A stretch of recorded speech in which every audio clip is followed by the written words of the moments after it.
Hi students, आज हम एक न्यू सीरीज़ की शुरुआत करेंगे जिसे मेरे साथ नवनीत की ये डाइजेस्ट है। इसमें हम स्टैंडर्ड 12th के बुक कीपिंग एंड अकाउंटेंसी के सारे चैप्टर्स के 1 to 10 के practical problems, solved example and hots question जो कि आपके बोर्ड्स के लिए काफ़ी बेनिफिशियल हो सकते हैं और आपके काम आ सकते हैं, उससे हम इसी पूरे सीरीज़ में सॉल्व करेंगे। फर्स्ट चैप्टर का नाम है introduction to partnership and partnership final account. Final account जिसे हम कहते हैं, ये चैप्टर बोर्ड्स के लिए काफ़ी इंपॉर्टेंट रहता है और इसके 12 मार्क के सम्स आते हैं। तो इसका क्वेश्चन नंबर 1 हम सबसे फर्स्ट स्टार्ट करेंगे, जो कि आपके टेक्स्ट बुक के पेज नंबर 54 पे रहेगा। इसका क्वेश्चन जैसे आप देख सकते हैं, यहाँ पे पढ़ सकते हैं। क्वेश्चन नंबर 1, अमित भाई and Narendra bhai are in partnership sharing profit and loss equally. इसका मतलब क्या है, दो पार्टनर्स है जिनका नाम है अमित भाई एंड नरेंद्र भाई, जो अपना profit and loss equally share कर रहे हैं। From the trial balance and adjustment given below. अब ट्रायल बैलेंस का मतलब क्या होता है, ये हमारे सामने एक ट्रायल बैलेंस है। इसके अंदर जैसे प्लांट एंड मशीनरी है, फैक्ट्री बिल्डिंग है, हमें इसकी पोस्टिंग करनी रहती है। और एडजस्टमेंट जो कि यहाँ पे नीचे नाम दिए रहते हैं, इनके दो इफ़ेक्ट होते हैं, वो हमें याद करने होते हैं। अब हमें उसे याद कहाँ से करना होता है, पोस्टिंग को और एडजस्टमेंट को। जैसे ये मेरे सामने है ट्रेडिंग अकाउंट का ट्रायल बैलेंस, तो इसमें हमें याद रखना होता है, जैसे ट्रेडिंग अकाउंट जो होता है वो सब डायरेक्ट एक्सपेंस के ऊपर होता है। जैसे ओपनिंग स्टॉक होता है जो हमें कैपिटल लगता है स्टार्ट करने के, परचेज रहते हैं, सेल्स रहते हैं जो क्रेडिट साइड में आते हैं, इसे डेबिट साइड कहते हैं, इसे क्रेडिट साइड कहते हैं। तो इसे आपको पूरी अच्छी तरह से लर्न करना होता है सब के। जैसे ट्रेडिंग अकाउंट्स के आपको पढ़ने पड़ते हैं।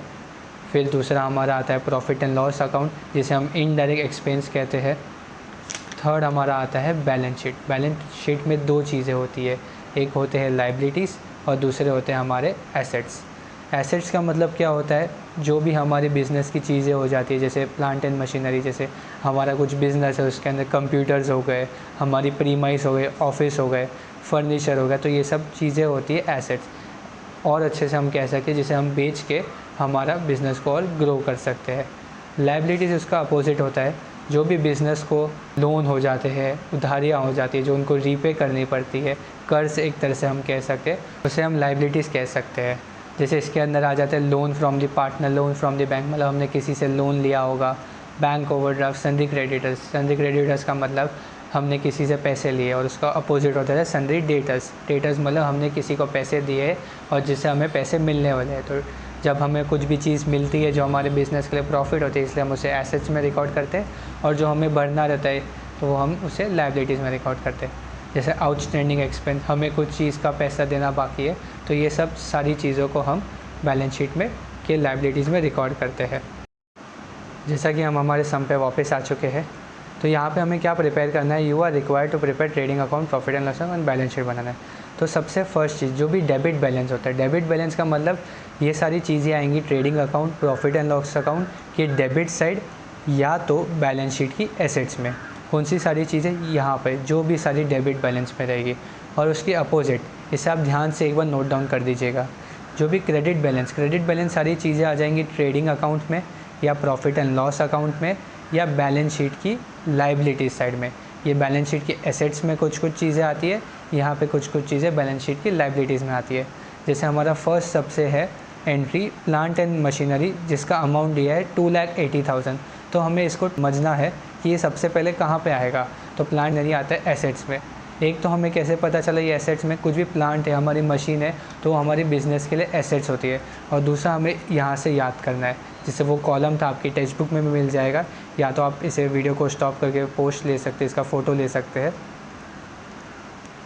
इसमें यहाँ पर दिया गया है प्लांट एंड मशीनरी, तो ये एसेट्स में आता है, इसलिए मुझे पता चल गया कि ये वाला प्लांट एंड मशीनरी भी एसेट्स में आ जाएगा। नेक्स्ट है factory and building. Factory and building का है 75,000। बिल्डिंग ये भी हमारे लिए एसेट्स हो जाती है। जैसे इस कॉलम में वापस आप देखेंगे तो यहाँ पे लैंड एंड बिल्डिंग लिखा है। Land and building and factory and building का दोनों का एक ही मतलब होता है, तो बिल्डिंग हमारे लिए आ जाती है एसेट्स में। पर एक चीज़ का आपको खाली ध्यान देना है, जब आप एंट्री को देखते रहोगे तो उसके नीचे आपको एडजस्टमेंट को भी ध्यान देना है। जैसे इसके नीचे कुछ सारी चीज़ें एडजस्टमेंट है, तो आपको सिर्फ वो देखना है कि क्या बिल्डिंग का नाम यहाँ पे नीचे भी आया था। तो जैसे ही हमने नीचे देखा फैक्ट्री बिल्डिंग का एडजस्टमेंट में नाम है, जैसे यहाँ पे लिखा है डेप्रिशिएट फैक्ट्री एंड बिल्डिंग, तो इसका मतलब यहाँ पर फैक्ट्री एंड बिल्डिंग का नाम है। एकदम लास्ट में आप देख सकते हैं 6 एडजस्टमेंट के, तो हमें क्या करना है, फैक्ट्री एंड बिल्डिंग वहाँ पर जाके आपको सिर्फ एक ऐसा साइन बना देना है जिससे आपको याद रहे कि इसका अमाउंट हमें अंदर लिखना है। इसके आगे आप एसेट्स भी लिख सकते हैं इन सब के आगे, पर बोर्ड्स पेपर में आपको मना रहता है क्वेश्चन पेपर में मार्क करना, इसलिए हम यहाँ पे कुछ मार्क नहीं करेंगे। यहाँ पे मैंने जैसे एग्जांपल के लिए आपको बता दिया। नेक्स्ट है सन्ड्री डेटर्स। डेटर्स भी आते हैं एसेट्स में, वो हम अगर उस कॉलम को पूरे अच्छे से लर्न कर लेंगे तो हमें आ जाएगा। सेकेंड चीज़ हमें देखती है कि एडजस्टमेंट में डेटर्स का नाम आया है, तो यहाँ पे हम देख सकते हैं कि डेटर्स का नाम यहाँ पर आया है, सन्ड्री डेटर्स और कुड नॉट पे हिज डेब्ट्स। तो फिर इस पे हमें 2 साइन बनानी पड़ेगी, यहाँ पे मैंने फुल स्टॉप की साइन बना दी है। परचेज आता है ट्रेडिंग अकाउंट की डेबिट साइड पे। कैसे पता चला कि डेबिट वाली चीज़ है, इधर trading account, profit and loss account या बैलेंस शीट की एसेट्स में आएगी। तो परचेज एक डायरेक्ट एक्सपेंस हो जाता है बिजनेस के लिए, और हमें उस कॉलम में से भी याद करना रहता है कि परचेज ट्रेडिंग अकाउंट की डेबिट साइड में आता है। जैसे आपको दिखा देता हूँ एक बार, मैं इस कॉलम को यहाँ पर खोला, सबसे फर्स्ट वाला वर्ड दिया हुआ है परचेज है, तो टू परचेज आ रहा है ट्रेडिंग अकाउंट की डेबिट साइड में। नेक्स्ट हमें देखना है कि परचेज का अमाउंट हमें अंदर लिखना है कि बाहर। अंदर मतलब 2 कॉलम बनते हैं, वो आगे मैं आपको सम में दिखाऊंगा तो आपको अच्छे से पता चलेगा। तो परचेज़ का हमें देखना है कि नाम एडजस्टमेंट्स में आया है कि नहीं, पर हमेशा परचेज़ का कभी भी नाम एडजस्टमेंट में नहीं आता, वो उसके सामने वाले क्रेडिट कॉलम में आता है। जैसे यहाँ पे दिया हुआ है परचेज़ रिटर्न। परचेज़ रिटर्न का मतलब होता है कि हमें परचेज़ में से इस अमाउंट को कम करना है, तो इसलिए मैं इस पर एक साइन बना दूँगा कि मुझे वो याद रहेगा कि इसे मुझे इनर कॉलम में लिखना है। और ये एक तरह का मेरे लिए एडजस्टमेंट जैसा ही हो गया, पर इसकी 2 इफ़ेक्ट नहीं आती। नेक्स्ट है बैड डेब्ट्स। बैड डेब्ट्स आता है प्रॉफिट एंड लॉस अकाउंट में, और हमें उसका एडजस्टमेंट देखना है। यहाँ पे उसका डेब्ट्स का नाम नहीं है, डेब्ट्स मतलब बैड डेब्ट्स होता है, तो इसलिए हमें उस पर भी एक साइन बनानी पड़ेगी। सेल्स रिटर्न उल्टा हो जाता है परचेज रिटर्न की तरह, जिसे हमें सेल्स में से उसे कम कर देना रहता है, तो इसलिए हमें यहाँ पे 1-2 साइन बना देनी है। नेक्स्ट है गवर्नमेंट बॉन्ड। गवर्नमेंट बॉन्ड आते हैं एसेट्स में। अगर आप इस कॉलम को ध्यान से देखेंगे तो इसमें आपको गवर्नमेंट बॉन्ड का एसेट्स में नाम नहीं दिख रहा होगा, पर हमें कुछ चीज़ों को और एक्स्ट्रा चीज़ों को याद करना पड़ता है, तो इसलिए गवर्नमेंट बॉन्ड आते हैं एसेट्स में। इसका एक हिडन एडजस्टमेंट है, वो कैसे पता चला हमें, क्योंकि यहाँ पर ब्रैकेट्स बने हुए। इस ब्रैकेट का मतलब है कि ये एक हिडन एडजस्टमेंट है, तो इसलिए हमें इसे भी एक साइन बना देना पड़ेगा। आगे बढ़ते हैं इंपोर्ट ड्यूटी। इंपोर्ट ड्यूटी आती है हमारी ट्रेडिंग अकाउंट में, जैसे यहाँ पे मेंशन किया हुआ है, ये एक ट्रेडिंग अकाउंट का है, यहाँ पे इन्होंने लिखा है टू इंपोर्ट ड्यूटी, ये डेबिट साइड में है, और इसका इस तरफ भी यहाँ पर इंपोर्ट ड्यूटी भी डेबिट साइड में दिया हुआ है। क्या इसका एडजस्टमेंट में नीचे नाम है? नहीं, यहाँ पे किसी का ऐसा दिया नहीं है नाम। यहाँ पे क्लोजिंग स्टॉक दिया है, अनइंश्योर्ड गुड्स दिया है, RDD ऑन सन्ड्री डेटर्स, जैसे डेटर्स का नाम था, यहाँ पे बैड डेब्ट्स का नाम है, यहाँ पे आगे अलग चीज़ का है, पर इंपोर्ट ड्यूटी का नाम है नहीं, इसलिए हम इस पर कुछ साइन मार्क नहीं करेंगे। इसका मतलब हम इसका पैसा डायरेक्टली आउटर कॉलम में लिख देंगे। लीगल चार्जेस आते हैं प्रॉफिट एंड लॉस अकाउंट में। मोटिव पावर आते हैं हमारे ट्रेडिंग अकाउंट में। वेयर हाउस रेंट यानी हमारा होता है प्रॉफिट एंड लॉस अकाउंट में। Cash in and cash at bank ये होता है हमारे एसेट्स में। नेक्स्ट है एडवर्टीज़मेंट होती है हमारी प्रॉफिट एंड लॉस अकाउंट में। इसमें मैं यहाँ पर एक साइन मार्क करूँगा, क्यों? क्योंकि यहाँ पे आप देख सकते हैं गवर्नमेंट बॉन्ड में भी यहाँ पे ब्रैकेट था, और यहाँ पे भी उसके नीचे एडवर्टीज़मेंट के नीचे एक ब्रैकेट है, इसे हम हिडन एडजस्टमेंट कहते हैं। सैलरीज़ आती है हमारी प्रॉफिट एंड लॉस में, जैसे आप यहाँ पे देख सकते हैं फर्स्ट वाला वर्ड रहता है टू सैलरीज़, इसलिए हम इसको यहाँ पे लिखते हैं प्रॉफिट एंड लॉस अकाउंट की डेबिट साइड में। तो सैलरीज़ को हम लिख देंगे डेबिट साइड में। इस पर हम एक मार्क कर लेंगे, जैसे आप देख सकते हैं नीचे सैलरीज़ का नाम मेंशन है, outstanding expense rent and salaries, तो इस सैलरीज़ के हम अंदर कॉलम में देखेंगे, इस पर एक एडजस्टमेंट है। आगे है रेंट पे भी नीचे एक एडजस्टमेंट है, उसे हम एक मार्क कर देंगे, और वो भी आता है प्रॉफिट एंड लॉस की डेबिट साइड में। ड्राइंग आता है लाइबिलिटीज़ में, पर इसमें हम एक अलग से अकाउंट बनाते हैं जो कि है पार्टनर्स कैपिटल का, तो जब हम सम कराएंगे तो आपको और अच्छे से वो समझ में आ जाएगा। Furniture bills receivable free hold property ये हमारे एसेट्स है, तो इसे हमें लिख देना है। सिर्फ हमें ध्यान देना है किस पे एडजस्टमेंट है। यहाँ पे फर्नीचर का नीचे नाम मेंशन है, तो फर्नीचर पे मैं एक सिंबल बना दूंगा। बिल्स रिसीवेबल पे कुछ नहीं है, तो उसका डायरेक्ट एसेट्स में बाहर की कॉलम में प्राइस चला जाएगा 20,700, और same as free hold property का भी हो जाएगा। अब बढ़ते हैं आगे क्रेडिट बैलेंस की तरफ। क्रेडिट बैलेंस में सबसे फर्स्ट वर्ड है हमारा कैपिटल। कैपिटल मतलब अमित भाई एंड नरेंद्र भाई जो हमारे दो पार्टनर्स है, तो उनका पैसा हम लिखते हैं पार्टनर्स कैपिटल में। एक थर्ड अकाउंट बनता है पार्टनर्स कैपिटल का, और उसे हम मेंशन करते हैं by this way, by balance brought down. इस पे कुछ आता नहीं है एडजस्टमेंट, इसका हमेशा बाहर पैसा होता है। सेल्स पे मैंने पहले ही मार्क कर दिया था क्योंकि उसका सामने नेम लिखा हुआ था सेल्स रिटर्न। इसका मतलब मुझे सेल्स में से इतना पैसा लेस कर देना है। जैसे इसको आप यहाँ पे अच्छे से देखेंगे तो यहाँ पे होता है सेल्स का कॉलम बाय सेल्स, इसमें से लेस लिखा रहता है सेल्स रिटर्न, तो हमें इसे कम करना रहता है।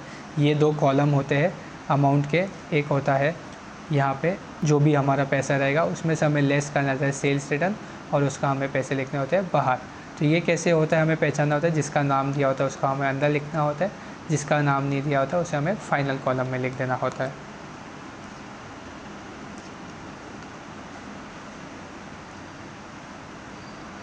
अब आगे है बिल्स पेबल। बिल्स पेबल आती है लाइबिलिटीज़ में, उसका अपोजिट होता है बिल्स रिसीवेबल। अगर हमें कुछ भी चीज़ मिलेगी तो वो हमारे लिए एसेट्स हो जाता है, अगर हमें कुछ बिल्स पे करने होते हैं तो वो हम लिखते हैं बिल्स पेएबल में। डिस्काउंट आ जाता है प्रॉफिट एंड लॉस में। डिस्काउंट दोनों साइड आता है, अगर वो क्रेडिट साइड दिया रहेगा तो हमें profit and loss credit side लिखना होगा, अगर वो डेबिट साइड दिया होगा तो हमें प्रॉफिट एंड लॉस की डेबिट में लिखना होगा। सेम क्रेडिटर्स, क्रेडिटर्स होता है डेटर्स का उल्टा। डेटर्स यहाँ पे दिया हुआ है, उसका उल्टा होता है क्रेडिटर्स। क्रेडिटर्स हमें मतलब हमें किसी को पैसे पे करने हैं। ये आरडीडी है, आरडीडी हम डायरेक्ट प्रॉफिट एंड लॉस की क्रेडिट साइड में भी लिख सकते हैं, या इसका एक एडजस्टमेंट की तरह भी हम लिख सकते हैं, तो वो मैं आपको सब में बता दूंगा। बैंक लोन आ जाता है लाइबिलिटीज़ में, और परचेज रिटर्न जो मैंने आपको पहले ही बताया था परचेज में से लेस कर देना है। अब ये हमारे 4 अकाउंट हमें बनाने रहते हैं। जैसे फर्स्ट हमें लाइन लिखनी होती है in the books of the Amit भाई एंड दी नरेंद्र भाई, फिर यहाँ पे हमें मेंशन करना होता है trading account for the year ended 31 मार्च 2019। ये क्वेश्चन की फर्स्ट लाइन होती है। अब बहुत सारे कॉलेज में trading account and profit and loss account साथ में ही बनाते हैं, पर हम अलग अलग करते हैं क्योंकि बोर्ड्स के जो आंसर शीट होती है वो बहुत छोटी सी होती है, तो उसमें दोनों फिट नहीं हो पाता। तो इसलिए मेरा यही कहना है कि आप दोनों को अलग अलग बनाइए। यहाँ पे हम लिखते हैं डेबिट साइड, और यहाँ पे लिखते हैं हम सी आर जो कि होता है क्रेडिट साइड। यहाँ पे लिखते हैं हम particular amount particular amount. 2 amount का कॉलम बनाते हैं, जो एडजस्टमेंट वाले होते हैं उसे हम अंदर लिखते हैं, और जो जिसका एडजस्टमेंट नहीं होता फाइनल अमाउंट होता है उसे हम बाहर के कॉलम में लिखते हैं। ऐसा ही सेम होता है प्रॉफिट एंड लॉस अकाउंट के लिए, हमें लिखना होता है profit and loss account for year ended 31 March 2019, debit credit particular amount particular amount. पीछे हमारा होता है थर्ड कॉलम जो कि हम बनाते हैं partners capital account. Partners capital account काफ़ी लोग यहाँ पर लाइबिलिटीज़ में लिख लेते हैं, अगर आप अलग से अकाउंट बनाओगे तो वो आपको समझने में ज़्यादा ईजी होगा। तो यहाँ पे हम मेंशन करते हैं पर्टिकुलर अमित भाई नरेंद्र भाई। यहाँ पे हम अमाउंट नहीं लिखते, उन 2 पार्टनर्स का नाम लिखते हैं, पर्टिकुलर अमित भाई नरेंद्र भाई, और ये उसका क्रेडिट साइड था। अब बैलेंस शीट में खाली एक डिफरेंस हो जाता है, यहाँ पे हम बैलेंस शीट एज ऑन लिखते हैं और प्रॉफिट एंड लॉस में फॉर ईयर एंडेड लिखते हैं। डेट दोनों की सेम रहती है, और यहाँ पे हम लिखते हैं liabilities amount assets and amount. यहाँ पे हमें सी आर और डी आर यानी डेबिट और क्रेडिट नहीं लिखना होता। तो हम पोस्टिंग इसका स्टार्ट करते हैं। फर्स्ट लेटर जो हमारा है प्लांट एंड मशीनरी, जिसका अमाउंट है 2,80,000। उसके आगे मैंने एसेट्स लिखा है क्योंकि हमने याद किया था। उसके आगे कोई एडजस्टमेंट नहीं है तो उसका अमाउंट डायरेक्टली हम बाहर लिख सकते हैं। तो जैसे ये मेरा बैलेंस शीट था, यहाँ पे मैं लिखूँगा प्लांट एंड मशीनरी, और उसका कितना पैसा है जैसे आप देख सकते हैं यहाँ पे 2,80,000 मेंशन है, तो हमें यहाँ पे बाहर के आउटर कॉलम में 2,80,000 लिख देना है। नेक्स्ट है फैक्ट्री बिल्डिंग, वो भी हमारा एसेट्स में। उसके आगे मैंने एक छोटा सा सिंबल किया है, इसका मतलब कि वो एडजस्टमेंट है उसके ऊपर, इसलिए हम एक लाइन लीव करके हम उसे नीचे लिख देते हैं फैक्ट्री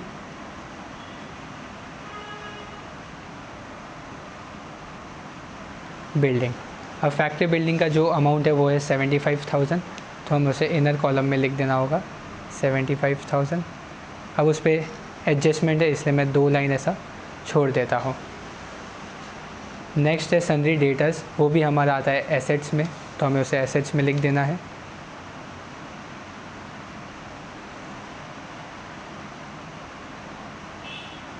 उसका अमाउंट है 28,700, उसे हमें इनर कॉलम में लिख देना है। उस पर भी एडजस्टमेंट है, इसलिए मैं यहाँ पे भी 2 से 3 लाइन स्पेस छोड़ देता हूँ। परचेजेस आता है ट्रेडिंग अकाउंट की डेबिट साइड में, तो उसे हम फर्स्ट, ये हमारा ट्रेडिंग अकाउंट हो चुका है, उसकी हम डेबिट साइड में मेंशन कर देंगे 2। यहाँ पे बहुत सारे लोग ओपनिंग स्टॉक लिखते हैं सबसे फर्स्ट, पर इस सब में ऐसा ओपनिंग स्टॉक था नहीं, तो इसलिए हमें परचेज से शुरुआत करनी होगी।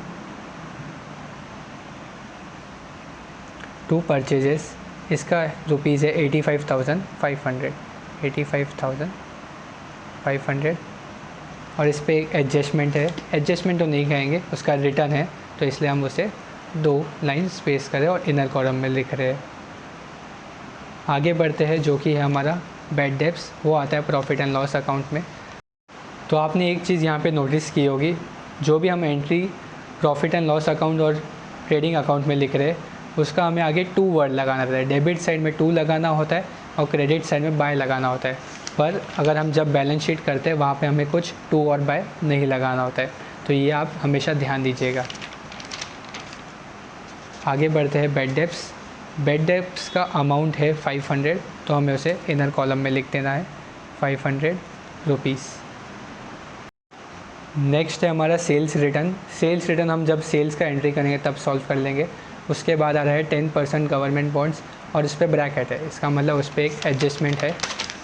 तो हम पहले लिखेंगे 10% गवर्नमेंट बॉन्ड्स होते हैं हमारे एसेट्स में, तो यहाँ पे मैं लिख दूँगा 10% गवर्नमेंट बॉन्ड्स, उसका रुपीज़ है 40,000, तो हम उसे इनर कॉलम में 40,000 लिख देंगे। अब नेक्स्ट आगे है इंपोर्ट ड्यूटी। इंपोर्ट ड्यूटी आता है हमारा ट्रेडिंग अकाउंट में सबसे फर्स्ट अकाउंट में, तो यहाँ पे हम मेंशन कर देंगे 2 इंपोर्ट ड्यूटी। जैसे आप देख सकते हैं यहाँ पे मैंने 2 को मेंशन किया, क्योंकि ट्रेडिंग और प्रॉफिट एंड लॉस अकाउंट में आगे 2 एंड बाय लगाते हैं। इस पर कोई एडजस्टमेंट नहीं है, मैंने यहाँ पे कुछ मार्क नहीं किया है, इसलिए मैं इसका पैसा डायरेक्ट आउटर कॉलम में लिख दूँगा 1800। उसके नीचे लीगल चार्जेस, लीगल चार्जेस यानी बैड डेब्ट्स पे मेरे अंदर लिखना होगा मुझे, तो लीगल चार्जेस मेरा बाहर आ जाएगा 2 लीगल चार्जेस।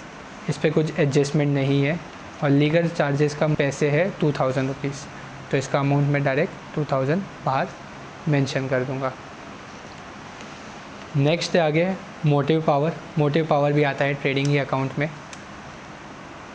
2 मोटिव पावर, इसका रुपीज़ है ₹12,000, तो इसे मैं डायरेक्ट आउटर कॉलम में 12,000 लिख दूंगा।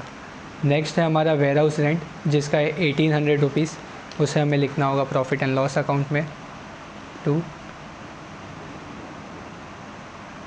वेयर हाउस रेंट, इसका रुपीज़ था 1800, तो ये डायरेक्ट आउटर कॉलम में आ जाएगा। नेक्स्ट है हमारा cash in hand, cash at bank. ये दोनों हमारे होते हैं एसेट्स, तो इसलिए हमें इनको मेंशन करना होगा एसेट्स कॉलम में।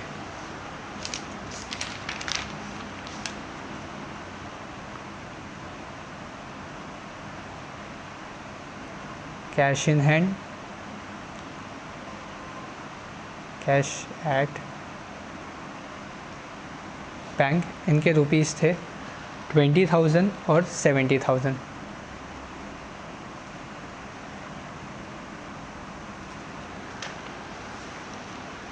नेक्स्ट है हमारा एडवर्टीज़मेंट।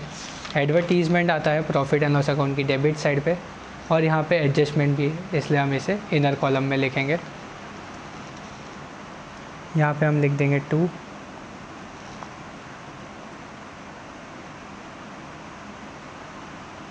एडवर्टीज़मेंट, इसका रुपीज़ था 10,000, हम इसे इनर कॉलम में रख के 2 स्पेसेस छोड़ने होंगे। नेक्स्ट है हमारा वर्ड सैलरीज़।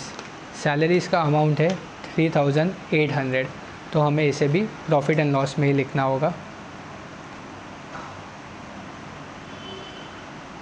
2 सैलरीज़, इसका रुपीज़ है 3,800, और इस पर एडजस्टमेंट है, इसलिए इसका भी कॉलम इनर में आएगा पैसा। उसके आगे है रेंट। रेंट भी आता है हमारा प्रॉफिट एंड लॉस अकाउंट में ही, तो ये इसी अकाउंट में दोनों कंटिन्यू होते जाएंगे। रेंट हमारा आता है प्रॉफिट एंड लॉस में, इसका रुपीज़ है 1500, तो 1500 को भी हम इनर कॉलम में मेंशन कर देंगे। इसके आगे आता है हमारा वर्ड ड्राइंग। ड्राइंग जो होता है, बहुत सारे लोग कैपिटल में से लेस करते हैं लाइबिलिटीज़ में लिख के, पर हम एक अलग अकाउंट बनाते हैं पार्टनर्स कैपिटल। वो छोटा सा ही अकाउंट बनाना रहता है और उसके नीचे हमें वर्किंग नोट का स्पेस छोड़ना पड़ता है, जो कि मार्क्स कैरी करता है। अगर बहुत सारे बच्चे वर्किंग नोट नहीं करते तो उनके हाफ से 1 मार्क कट हो सकता है। तो ये स्पेस मैंने वर्किंग नोट के लिए किया है, जो कि हिडन एडजस्टमेंट के लिए होता है। नेक्स्ट है हमारा ड्राइंग। तो हमें इसे यहाँ पे लिखना होता है पार्टनर्स कैपिटल की डेबिट साइड में, यहाँ मेंशन करना होता है टू ड्राइंग्स। यहाँ पे अमाउंट डायरेक्ट हमें लिख देना होता है। अमित भाई का है 2400 एंड नरेंद्र भाई का है 3200।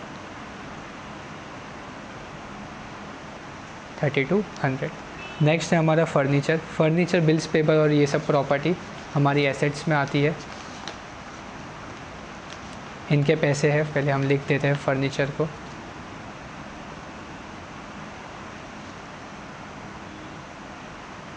फर्नीचर का रुपीज़ है 195,800।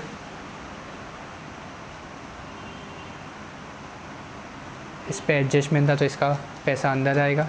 नेक्स्ट है हमारा बिल्स रिसीवेबल, जो कि है 20,700।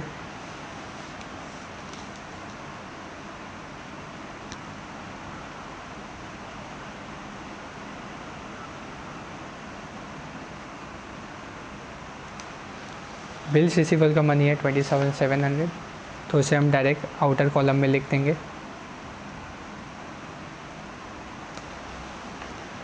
लास्ट है हमारा फ्री होल्ड प्रॉपर्टी, वो भी एक एसेट्स होता है, तो उसे हम लिख देंगे एसेट्स के ही कॉलम में फ्री होल्ड प्रॉपर्टी। इस पर कोई एडजस्टमेंट नहीं है, तो इसका 41,000 आउटर कॉलम में आ जाएगा। तो इसी तरह मेरा सब डेबिट साइड का चीज़ें सॉल्व हो गई है। अब हमें क्रेडिट बैलेंस, जो लायबिलिटीज़ या प्रॉफिट एंड लॉस या ट्रेडिंग अकाउंट की क्रेडिट साइड में आएंगी।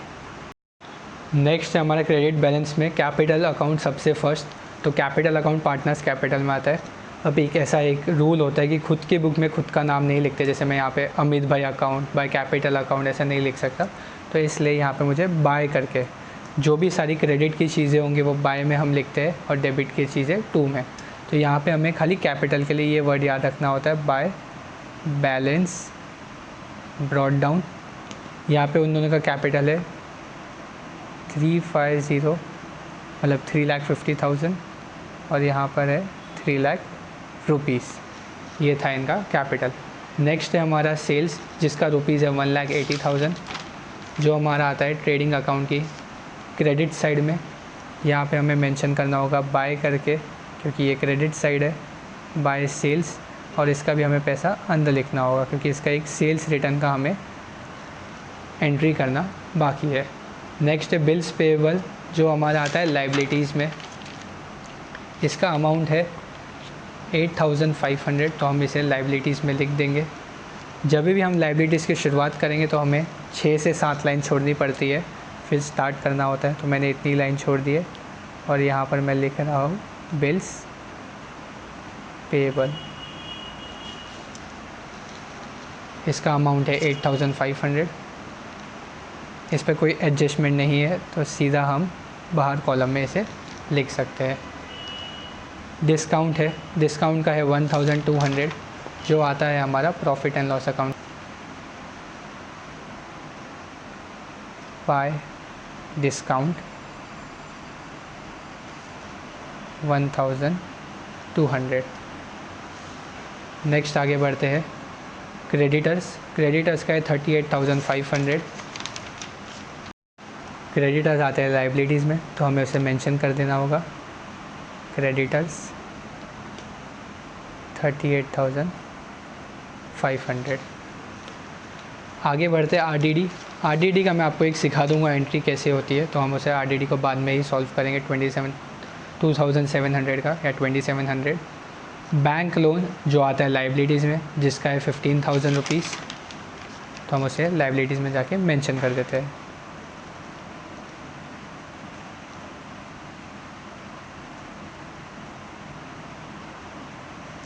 15,000। तो अब आगे आता है परचेज़ रिटर्न। इस परचेज़ रिटर्न को हमें इस परचेज़ में से लेस करना रहता है जो यहाँ पे मेंशन है। तो हमारा परचेज़ था ट्रेडिंग अकाउंट की डेबिट साइड में, इसे हमें ऐसे सॉल्व करना था। यहाँ पे हमें लिखना होता है लेस जो नाम है परचेज़ रिटर्न या रिटर्न आउटवर्ड भी कहते हैं इसे। परचेज़ रिटर्न को लेस करना होता है, उसका अमाउंट यहाँ पे मेंशन है 2000, तो हमें 2000 मेंशन करना होता है। जब भी हम लेस करते तो हमें उसे ब्रैकेट में रखना होता है। 85,000 परचेज़ का अमाउंट था, उसमें से हमने लेस किया 2000 जो कि रिटर्न था उसका, और उससे हमें उसे आउटर कॉलम में लिखना होता है, ना कि नीचे, ना कि इधर, उसके आउटर कॉलम में।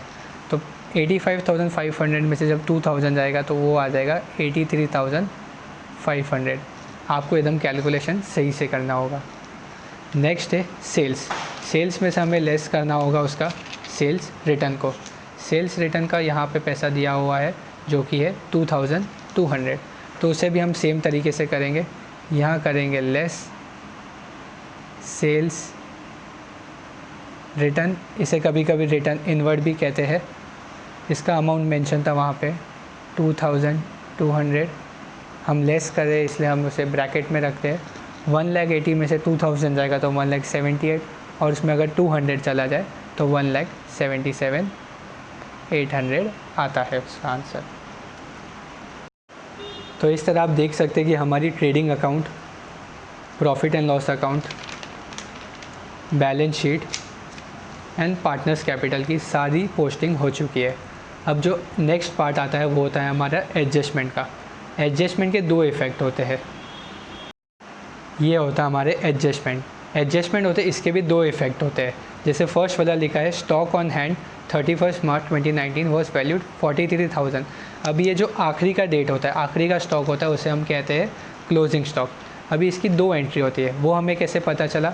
ये हमारा कॉलम होता है एडजस्टमेंट का, उसमें हमें मेंशन किया हुआ रहता है। जैसे यहाँ पे दिया है क्लोजिंग स्टॉक, फर्स्ट वाला show closing stock on the credit side of the trading account, second दिया हुआ है show closing stock on the asset side. इसका मतलब एक को लिखना है हमें क्रेडिट साइड पे ट्रेडिंग अकाउंट की, और दूसरे को हमें मेंशन करना है बैलेंस शीट के एसेट्स में। हर एडजस्टमेंट का, हर नाम का अलग अलग एंट्री होती है, तो मैं आपको कहूँगा कि इसे आपको अच्छे से याद करना होता है। आउटस्टैंडिंग एक्सपेंस, प्रीपेड एक्सपेंस, ये सब अलग अलग सब में ये सब की एंट्री एडजस्टमेंट को पूछा जाता है। तो हमारा क्लोजिंग स्टॉक का था, इसका मतलब हमें उसके ट्रेडिंग अकाउंट की क्रेडिट साइड और बैलेंस शीट की एसेट साइड में लिखना होता है। तो हम फर्स्ट वाला लिखेंगे स्टॉक ऑन हैंड यानी क्लोजिंग स्टॉक का ट्रेडिंग अकाउंट की क्रेडिट साइड में एकदम, यहाँ पे हम लिखेंगे बाय क्लोजिंग स्टॉक। इनके जो अमाउंट होते हैं वो सीधा आउटर कॉलम में आते हैं क्योंकि ये एडजस्टमेंट के फाइनल अमाउंट होते हैं 43,000। नेक्स्ट आ जाता है इसका एसेट साइड में, ये हमारा एसेट साइड आ गया बैलेंस शीट की। इसमें हमें यहाँ पे लिखना होता है, एकदम लास्ट है यहाँ पर क्लोजिंग स्टॉक 43,000। तो इसी तरह हमारा जो फर्स्ट एडजस्टमेंट है वो पूरा हो गया। नेक्स्ट है हमें दिया है अनइंश्योर्ड गुड्स वर्थ 8,000 वर स्टोलन। इसकी एंट्री होती है ट्रेडिंग अकाउंट की credit side and profit and loss की डेबिट। ऐसा क्यों? अगर मेरा कोई भी गुड्स है या सामान है वो स्टोल हो चुका है, स्टोल यानी चोरी हो चुका है, तो वो ऑफकोर्स मेरी कंपनी के लिए क्या हो जाता है? लॉस हो जाता है। तो जो भी लॉस वाली चीज़ें हो जाती है वो हम उसको लिखते हैं प्रॉफिट एंड लॉस अकाउंट की डेबिट साइड पर मेंशन करते हैं। ऐसे इसके दो इफ़ेक्ट होते हैं, तो हमें एक लिखना होगा यहाँ पर ट्रेडिंग अकाउंट की क्रेडिट में, यहाँ पे हम इसे मेंशन करेंगे by goods lost by theft, stole हुए यानी कुछ थेफ्ट से चोरी हुआ होगा, या अनइंश्योर्ड गुड्स वर स्टोलन, ऐसा भी आप लिख सकते हो बाय करके। इसका अमाउंट है 8,000। इसकी सेकेंड इफ़ेक्ट जो होगी वो आएगी प्रॉफिट एंड लॉस अकाउंट की डेबिट साइड में। इसे मैं यहाँ पे 2 करके लिखूँगा क्योंकि ये डेबिट साइड है। Into goods lost by theft, इसका रुपीज़ आ जाएगा 8,000। थर्ड एंड फोर्थ हमारे एडजस्टमेंट एक दूसरे के इंटर रिलेटेड है। ये काफ़ी सबसे मेन एडजस्टमेंट होता है।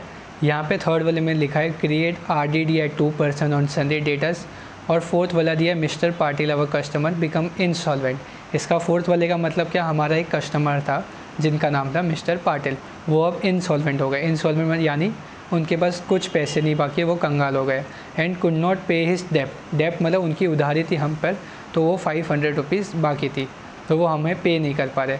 तो इससे हम कहते हैं एज ए न्यू बैड डेप्ट, और ये हम कहते हैं एक न्यू RDD। ऐसे ओल्ड RDD होता है जो ट्रायल बैलेंस में रहता है, जैसे ये वाला मैंने आपको बताया, इसे ओल्ड RDD कहते हैं, और जो यहाँ पे नीचे मेंशन है उसे न्यू RDD कहते हैं। तो हमें न्यू बैड डेप्ट्स और न्यू RDD का एंट्री ऐसा होता है कि जो सन्ड्री डेटर्स होता है वो एसेट्स में होता है, उसमें हमें क्या करना रहता है, लेस करना रहता है, लेस न्यू बैड डेप्ट लेस न्यू RDD। वापस मैं बोल रहा हूँ, एक बार आप ध्यान से सुनिए।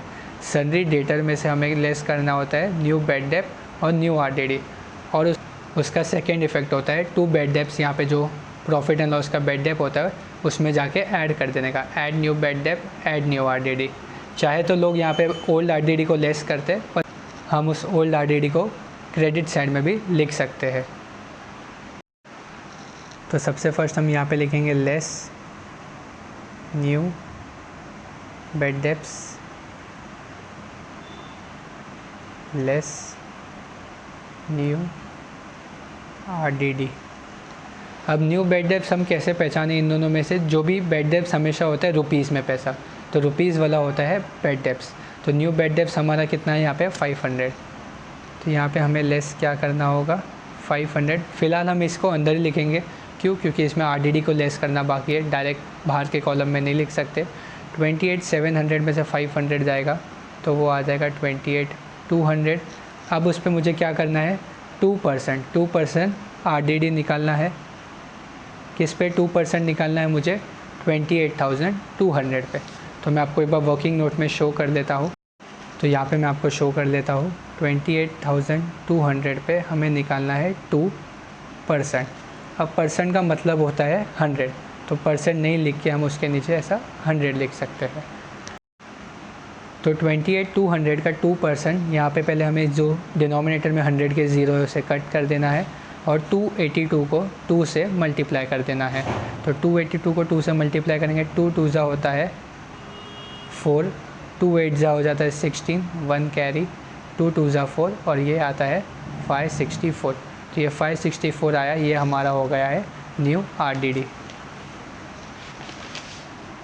तो यहाँ पे हम क्या कर देंगे, यहाँ पे 564 को लेस कर देंगे। जब हम 28,200 में से 564 को लेस करेंगे तो आंसर आ जाता है 27,636। अब हमें इनका सेकेंड इफेक्ट करना है। एसेट्स के डेप्टर्स में से हमने लेस किया, तो प्रॉफिट एंड लॉस अकाउंट की डेबिट साइड में से हमें उसे ऐड करना है, उन्हीं दोनों को। यहाँ पे हम लिखेंगे ऐड न्यू बैड डेप्ट्स। उसका अमाउंट मुझे यहाँ पर ही दिख रहा है 500 रुपीज़। ये बैड डेप्ट्स हमने ट्रायल बैलेंस में से लिखा था, ये बैड डेप्ट्स अलग है। तो यहाँ पे हम लिख देंगे 500 रुपीज़, और उसमें हम और क्या ऐड कर देंगे, न्यू RDD। हमारा न्यू RDD कितना आया था, यहाँ पे 2% है, जो हमने निकाला था 564। तो 564 को हम यहाँ पे कर देंगे। तो हम जब इन तीनों का टोटल लिख के बाहर लिखेंगे तो 500 होता है 1000, 1000 में 564 होता है 1564। और जो RDD है हमें उसे लेस करना है, तो इसलिए हम उसे यहाँ पे भी लिख सकते हैं बाय RDD। और ये एक ऐसा ओल्ड है, अगर आप इसे ओल्ड लिखना चाहें तो लिख सकते हैं, नहीं लिखना चाहे तो चलता है। उसका अमाउंट है यहाँ पे दिया हुआ था 2700 रुपीज़, 2700। इसी तरह हमारा थर्ड और फोर्थ हो चुका है एडजस्टमेंट। फिफ्थ एडजस्टमेंट है हमारा आउटस्टैंडिंग एक्सपेंस। आउटस्टैंडिंग एक्सपेंस मतलब हमें किसी को पैसा देना बाकी है, तो इससे हम क्या करते हैं, ऐड करते हैं। अगर मुझे रेंट वाले को पैसा देना 800 बाकी है तो मैं उसे दूंगा, तो ये मेरे लिए एक ऐसा खर्चा हो जाएगा, हम उसे ऐड करेंगे।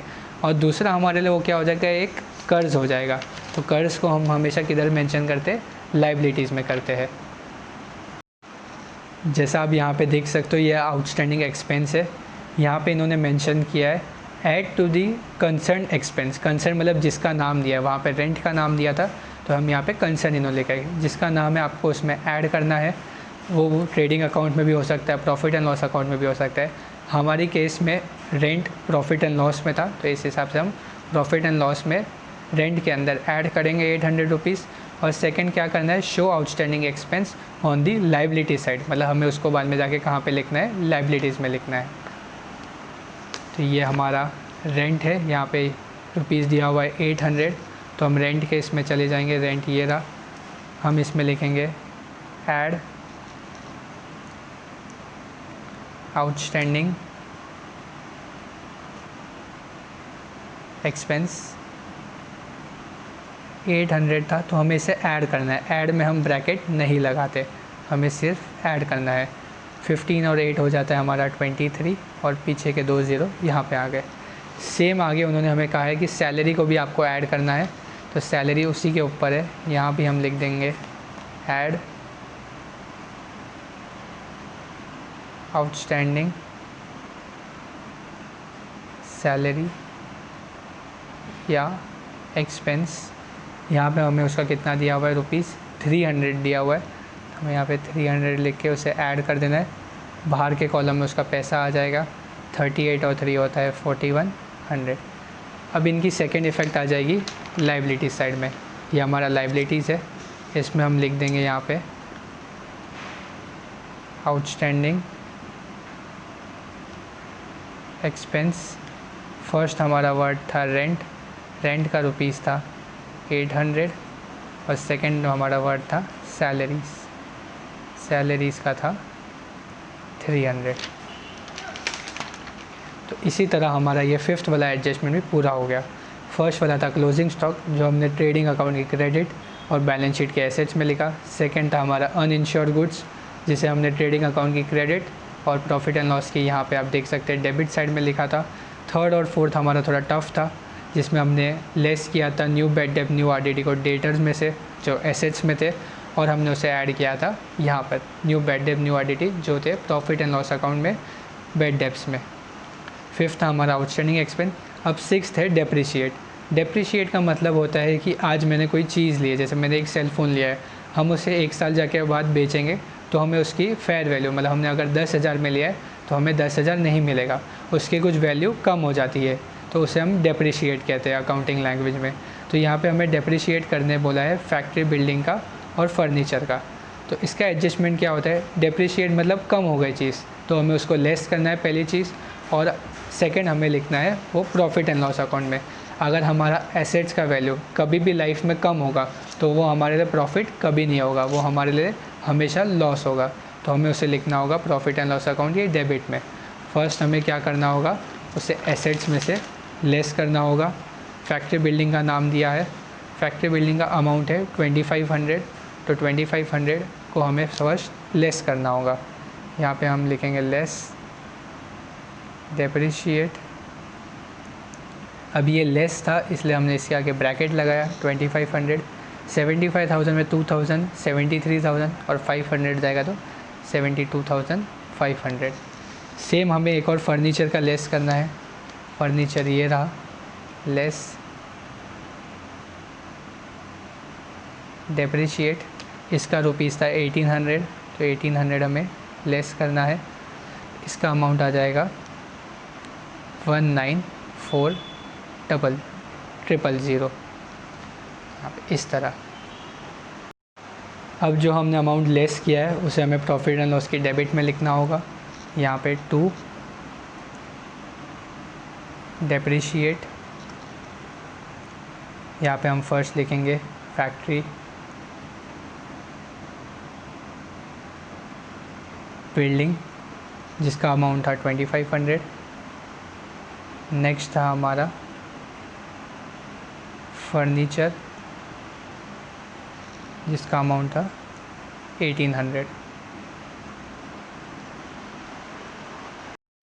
तो इसी तरह हमारे जो सारे एडजस्टमेंट है 6 के 6 वो पूरे हो चुके। अब इसमें कुछ बाकी जो है वो है हिडन एडजस्टमेंट, जैसे ये है 10% गवर्नमेंट बॉन्ड और एडवर्टीज़मेंट। तो सबसे फर्स्ट हम गवर्नमेंट बॉन्ड को करेंगे। हिडन एडजस्टमेंट को हमें वर्किंग नोट में सॉल्व करना रहता है, तो आप भी उसमें करेंगे तो थोड़ा मार्क्स आपको उसके मिल जाएंगे। जैसे फर्स्ट वाला है हमारा 10% गवर्नमेंट बॉन्ड। तो हमें पहले समझना होगा कि ये कौन सी दो जगह पे आएगा। गवर्नमेंट बॉन्ड हमारे लिए एसेट्स होता है, हम किसी भी बॉन्ड में इन्वेस्ट करते हैं तो हमें उसका इंटरेस्ट मिलता है, तो अगर वो हमें इंटरेस्ट मिलेगा वो हमारे बिज़नेस के लिए फ़ायदेमंद रहेगा, तो हम उसे लिखेंगे प्रॉफिट एंड लॉस अकाउंट की क्रेडिट साइड में, और उस 10% को हम क्या कर देंगे, ऐड कर देंगे, क्योंकि गवर्नमेंट बॉन्ड इंटरेस्ट हमारे लिए हमेशा एसेट्स का ऐड होता है और लाइबिलिटीज़ का हमेशा ऐड ही होता है, पर वो डेबिट साइड में रहता है प्रॉफिट एंड लॉस की। फ़िलहाल के लिए हम इसे ही फोकस करेंगे, जब नेक्स्ट एडजस्टमेंट आएगा तो हम उसमें देख लेंगे। तो हमें गवर्नमेंट बॉन्ड का फर्स्ट पहले पैसा देखना होता है। यहाँ पे गवर्नमेंट बॉन्ड का कितना पैसा मेंशन है, 40,000। तो 40,000 पे हमें निकालना है 10% का अपॉन में 100 लिखना होता है। क्या उससे हमें कुछ बीच में ख़रीदा था, बीच में मतलब यहाँ पे कुछ डेट मेंशन किया है, 1 अक्टूबर 2018। हमारा साल की शुरुआत हुई थी 1 अप्रैल 2018 और हमने उसे परचेज़ किया था अक्टूबर। तो मुझे अक्टूबर से मार्च 2019 तक कैलकुलेट करना है। तो अक्टूबर से मार्च करेंगे तो अक्टूबर का फर्स्ट मंथ, नवंबर 2, 3 दिसंबर, 4 जनवरी, 5 फरवरी, 6 मार्च। तो हमने मतलब उसे यूज़ किया है 6 मंथ्स के लिए। टोटल कितने ईयर्स में, मतलब टोटल कितने साल में मंथ होते हैं, 12। तो 12 में से हमने 6 मंथ उसे यूज़ किया है। तो हम इसे ऐसे लिखते हैं, गवर्नमेंट का बॉन्ड का जो पैसा है वो 10% का 10/100 और 6/12, मतलब अक्टूबर से लेके पूरे साल मैंने कितना उसे यूज़ किया। तो हमें पहले ये ज़ीरो को कट कर देना है, ये ज़ीरो को यहाँ से साइड से कट कर देना है। क्या 6 के टेबल में आता है 12? यस, 6 1 जा 6 2 जा। अब ऊपर कितने बाकी है, 4 1 2 3, मतलब 4000, और नीचे बाकी है 2, ये डिनोमिनेटर में, मतलब इस पूरे को मुझे डिवाइड करना है। तो 2 के टेबल में मुझे देखना है 4 कब आता है। 2 1 जा 2 होता है और 2 2 जा 4 होता है, और पीछे कितने ज़ीरो है, 1 2 3, यानी इसका मतलब इसका आंसर आ गया है ₹2000।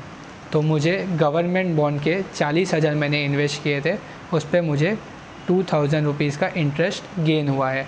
तो यहाँ पे मैं उसको लिखूँगा ऐड आउटस्टैंडिंग इंटरेस्ट, लिख सकते हैं हम, उसको ऐड कर दूँगा मैं।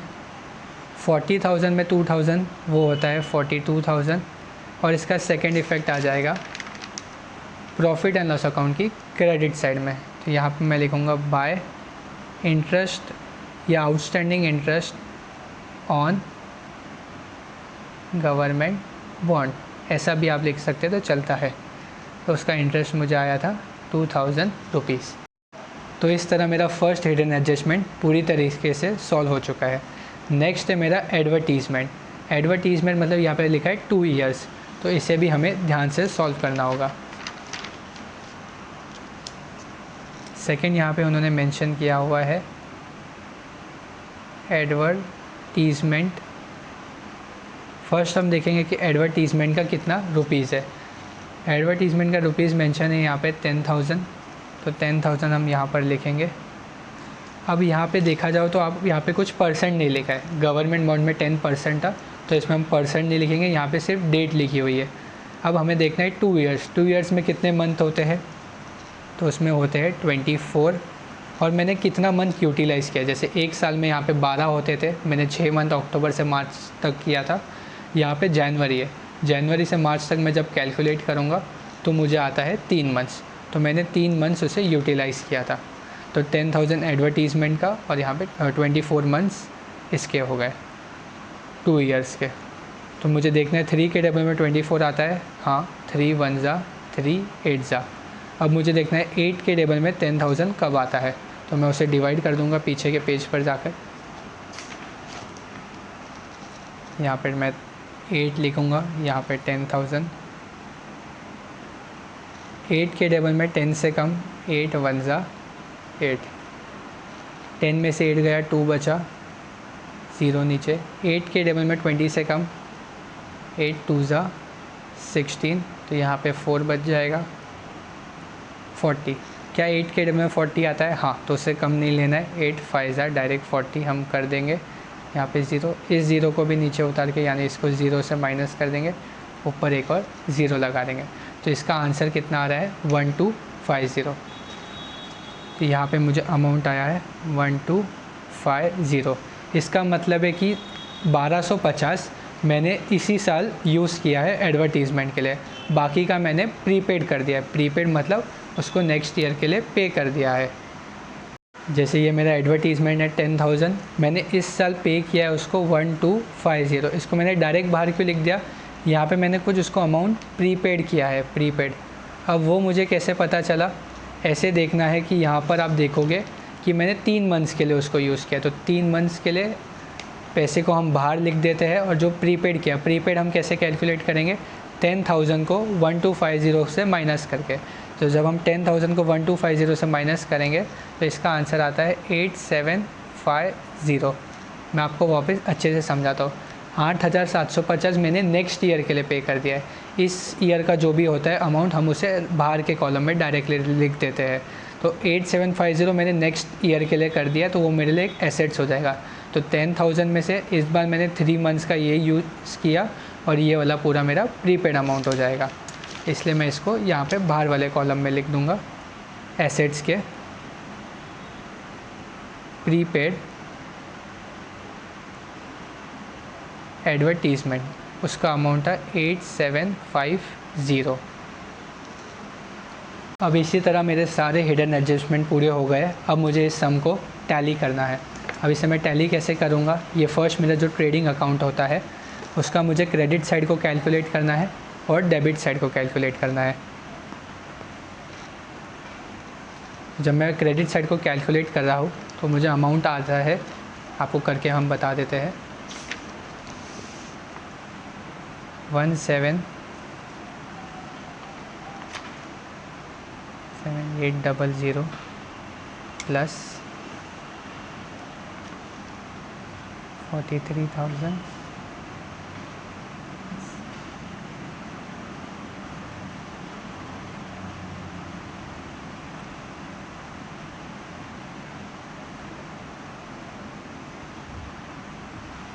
तो इस साइड का टोटल आ रहा है 2,28,800। तो वो बड़ा अमाउंट था और डेबिट साइड का आ रहा था 97,300। तो वो दो क्रेडिट साइड बड़ी थी इसलिए हमने उसको 2 बार नीचे लिख दिया। अब हम उसके सामने एक सर्कल मार देंगे और क्या करेंगे, 2,28,000 में से 800 में से 97,300 को माइनस कर देंगे। तो जब हम 2,28,800 में से 97,300 को माइनस करते हैं, 0 0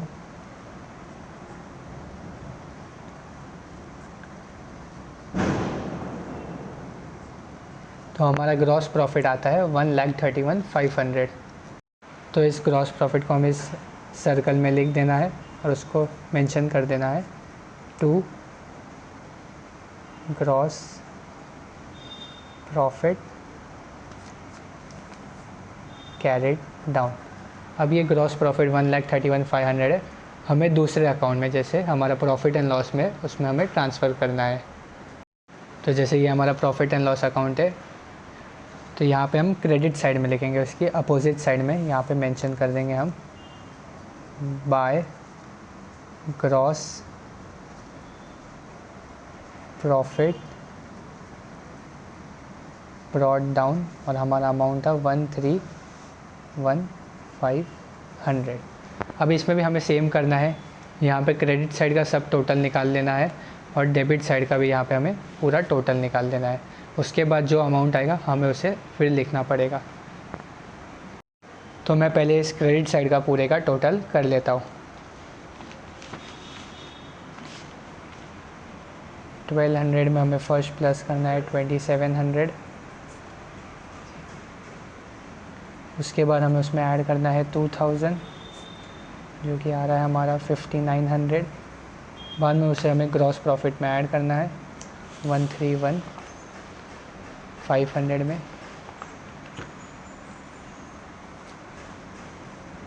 5,900।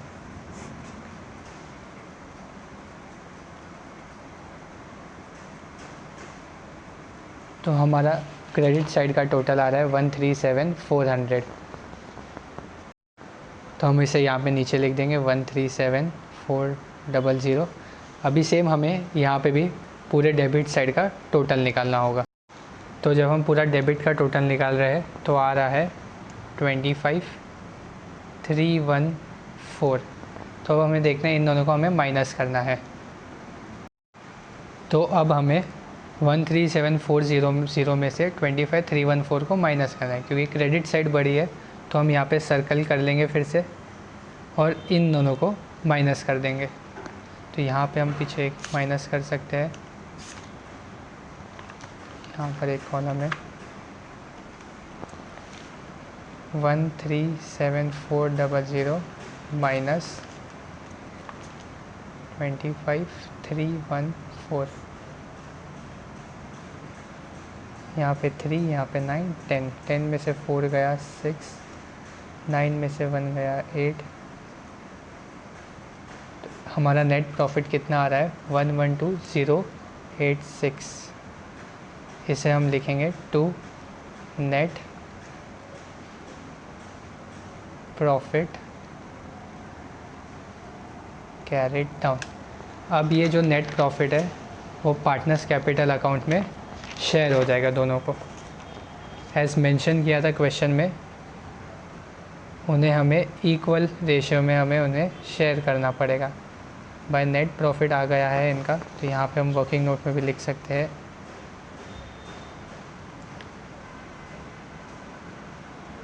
नेट प्रॉफिट था 112,086। अब उन्हें इक्वली हमें शेयर करना है तो हम उसे 2 से डिवाइड कर सकते हैं। 2 1 ज़ा 5 ज़ा 6043। तो ईच अमित भाई को हो रहा है प्रॉफिट 56043 और सेम नरेंद्र भाई को भी हो रहा है 56043। अब हम यहाँ पे भी क्रेडिट साइड का टोटल कर देंगे और डेबिट साइड का टोटल कर लेंगे। तो जब हम क्रेडिट साइड का टोटल करें तो हमें आ रहा है 350 और 4,60,43 और यहाँ पे लिखकर आ रहा है 3,56,043। अब डेबिट साइड में कुछ और है नहीं, तो हमें सिर्फ यहाँ पे जाके 2,400 लिखना है और यहाँ पे 3,200 लिखना है। अभी यहाँ पे 4,24,00,000 से बड़ा है, तो यहाँ पे भी हम सर्कल यहाँ पे करेंगे। 356 भी 3,200 से बड़ा है, तो हम यहाँ पे भी सर्कल कर लेंगे। अब हमें 4,06,4043 में से 2,400 को माइनस करना है और इसको इसमें से माइनस करना है।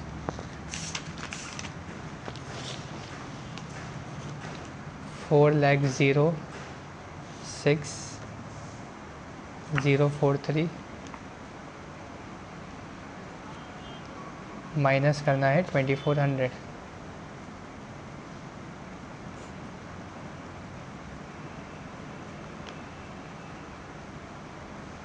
टेन में से 4 गया 6,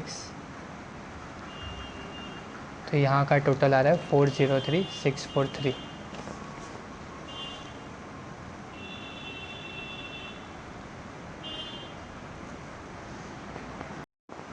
और जब हम 356,043 में से माइनस करते हैं 3,200 को, तो हमारा अमाउंट आ जाता है 352,843। हम इसे यहाँ पे ऐसा लिख सकते हैं टू बैलेंस कैरिड डाउन, और इस कैरिड डाउन वाले अमाउंट को हमें लिखना होता है लाइबिलिटीज़ में, जो हमारा फर्स्ट वर्ड जहाँ हमने लाइन छोड़ी है कैपिटल करके। यहाँ पे हमें हमारे पार्टनर्स का नाम लिखना है, अमित भाई,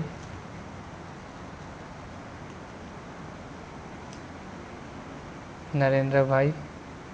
इनके आए थे अमाउंट में 403,643 एंड 352,843। अब जब हम लाइबिलिटीज़ का पूरा टोटल कर रहे हैं तो हमारा अमाउंट आ रहा है 819,586। और अब हम जब एसेट्स का टोटल करेंगे 2,80,000 से, तो हमारा टोटल भी आ रहा है उतना ही 819,586। इसी तरह हमारा ये वाला पूरा सम टैली हो चुका है। इसमें आपको और कुछ नहीं करना है, बस इस सब सारे अमाउंट को कैलकुलेट करना है जो हमारे आए थे। जैसे यहाँ पे हमारा बैलेंस कैरेट डाउन था 403,356,843, जो ये वाला हमारा अमाउंट माइनस करके 352 आया था, और हमने यहाँ पर सिर्फ उसे लिख दिया था। तो इन सब को हमने ऐड जब किया तो हमारा अमाउंट आया था 819,586। और हम जब इन सब को ऐड किया 2,80,000, 72,500, 27,636, ये सब को ऐड करने के बाद भी हमारा दोनों साइड का सेम टोटल आया। तो इसी तरह हमारा इस पूरा सम ये हो चुका है, ये वाला पूरा सम। इस सम का अगर आपको डाइजेस्ट का भी सल्यूशन चाहिए तो आप देख सकते हो। हमारा यहाँ से फर्स्ट है, ये इनका ग्रॉस प्रॉफिट है, पर हमें नेट प्रॉफिट देखना है। नेट प्रॉफिट हमारा भी था 112,086। जब हमने उन दोनों को डिवाइड किया तो आया था 56,043 अमित भाई एंड नरेंद्र भाई को। नेक्स्ट जो हमारा था वो कैपिटल अकाउंट का बैलेंस था, इनका आया था अमित भाई का 403,643 और नरेंद्र भाई का आया था 352,843। जब हम लास्ट का टैली करते हैं सम हमारे आए थे 819,586, 819,586, तो दोनों साइड के टैली हो गए थे। तो आप एक बार इसका फ़ोटो क्लिक कर सकते हैं अगर आपको डाइजेस्ट का सल्यूशन चाहिए। Thank you. नेक्स्ट वीडियो में हम क्वेश्चन नंबर 2 की शुरुआत करेंगे। Thank you.